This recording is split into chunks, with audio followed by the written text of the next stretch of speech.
Hey everyone, welcome to another deep dive. Today we're going to South Africa. We're going to be looking at an interview with Mr. Nazim Dali.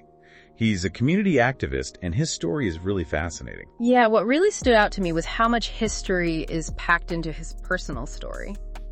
Yeah, it's not just about him, it's about a whole community and a whole nation, really. Exactly. And when he talks about District 6, you can really feel the weight of history in his words. Right, District 6. For listeners who might not be familiar, can you give us a little background on what life was like there? Well, District 6 was this incredible mix of cultures, different religions, different income levels, all living together. Mr. Dali always talks about how his family was Muslim and Christian. They just felt at home there. That's amazing. Such a contrast to the segregation that came later. Absolutely. And that's what makes the forced removals under apartheid so tragic. It wasn't just about moving people, it was about ripping apart a whole community. Mr. Dali was just a kid when his family was moved from District 6 to Bonteheuwel. And you can hear the pain in his voice when he talks about it. Oh, absolutely. It wasn't just losing a house, it was losing a way of life.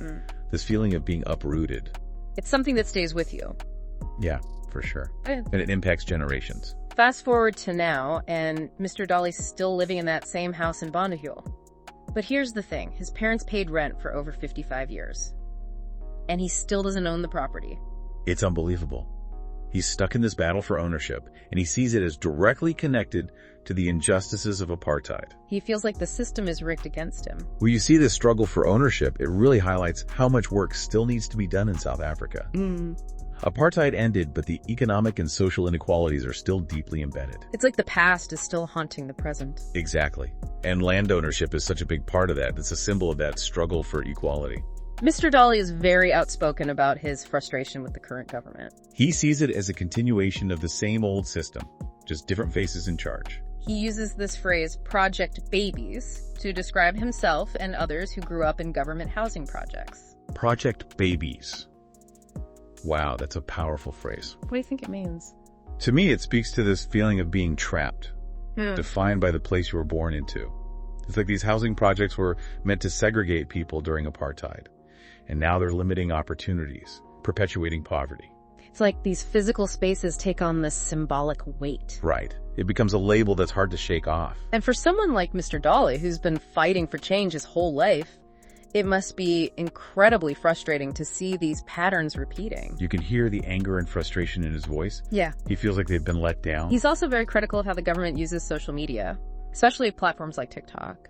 He sees it as a way to create this illusion of progress in housing. But in reality, thousands of people are still waiting for ownership. So it's like a PR campaign instead of actual solutions. Right. It's about controlling the narrative, rather than addressing the root causes of the housing crisis. And it makes you think about the power of social media in general. For sure. It can be used for good or for bad. It can raise awareness, but it can also be used to manipulate and distract. It's a double-edged sword. Mr. Dali's story really highlights how important it is to be critical of the information we see online. Especially in the digital age, where information spreads so quickly. We have to be careful. So amidst all this frustration and anger, there's also this deep pride when Mr. Dali talks about his community. He talks about his father with so much admiration. His father was a skilled artisan. He helped build the roads and infrastructure of Cape Town. He was a builder, literally. But Mr. Dali feels like his father never got the recognition he deserved. And he's not alone. So many Black South Africans contributed so much, but their stories were erased. Their labor was essential. But they were never given credit. It's like their work was invisible. Like the city just magically appeared. It adds another layer of injustice to this whole story. It's a reminder that apartheid wasn't just about political disenfranchisement. It was about economic exploitation too. And the erasure of Black contributions to society. It's about who gets to tell the story. And whose stories get told. And who benefits from the labor of others. Right. It's about power. Mr. Dali's fight for ownership takes on a whole new meaning when you consider his father's story. It's about reclaiming a piece of his family's legacy. Their right to belong in the city they helped build. It makes you think about who really built Cape Town.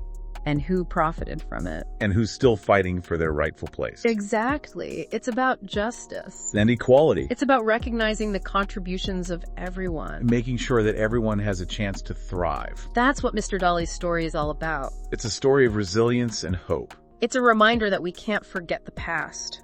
But we also have to keep fighting for a better future. And that's a fight that's worth having. Absolutely. Yeah, it's like the foundation of the city was built by people who were denied the right to own a piece of it. And that's what makes Mr. Dolly's fight for ownership so powerful. You know? Yeah. It's not just about him, it's about reclaiming his family's legacy, their place in the city. Exactly. He's saying, we were here, we built this, and we deserve to be recognized. And he even goes further. He argues that black South Africans were the ones who truly built Cape Town, that they had their own systems of knowledge long before colonization. It's like he's challenging those colonial narratives that try to erase the contributions of indigenous people. He's saying, hey, we were here, we had our own ways of doing things. We were skilled and innovative. Exactly. Huh. He's flipping the script on those ideas of civilization. It's really powerful. He's not just accepting the history that was imposed on him. He's questioning it, challenging it. And that connects back to his view of these housing projects. He sees them as a way to control black communities. To keep them contained. To limit their opportunities. Like a continuation of apartheid-era policies. You know, the design of these spaces can have a huge impact on the people who live there. It's like they were intentionally designed to perpetuate inequality. To keep people in their place. And it's the project babies who suffer the most. It's a term of endearment, but it's also a reminder of the struggles they face. The limited choices. The cyclical nature of poverty. It's really heartbreaking. But in the midst of all this, Mr. Dolly still has hope. He believes in the power of people like Ashley Creel. This anti-apartheid activist who is also from Bonteheuwel.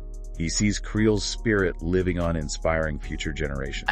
The struggle continues. And the fight for justice never ends. Mr. Dolly sees himself as part of that lineage, carrying the torch forward. He's not just waiting for someone else to fix things. He's taking action, speaking out.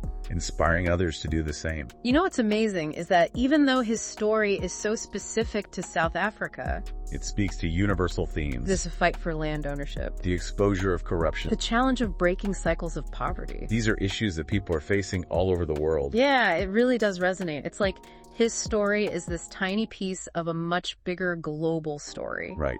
And yet, even with all the hardship, Mr. Dolly's still so hopeful. Yeah, it's really remarkable. He believes that change is possible. He talks about how his parents were a great example. They were Muslim and Christian, but they still found common ground. That's so powerful. He's like, if they could build a life together in District 6, then we can find ways to come together now.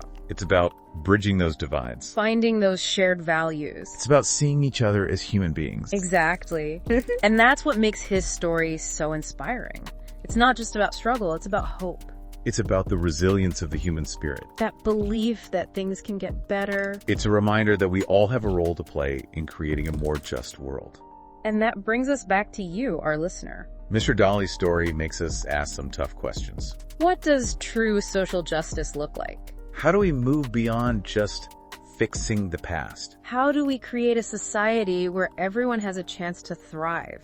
It's not an easy question. But it's a question we all need to be asking ourselves. Mr. Dolly's story gives us some clues. He challenges us to look beyond those symbolic gestures. And demand real change? Systemic change. Change that empowers marginalized communities. Change that recognizes the dignity of every person. And maybe it starts with listening.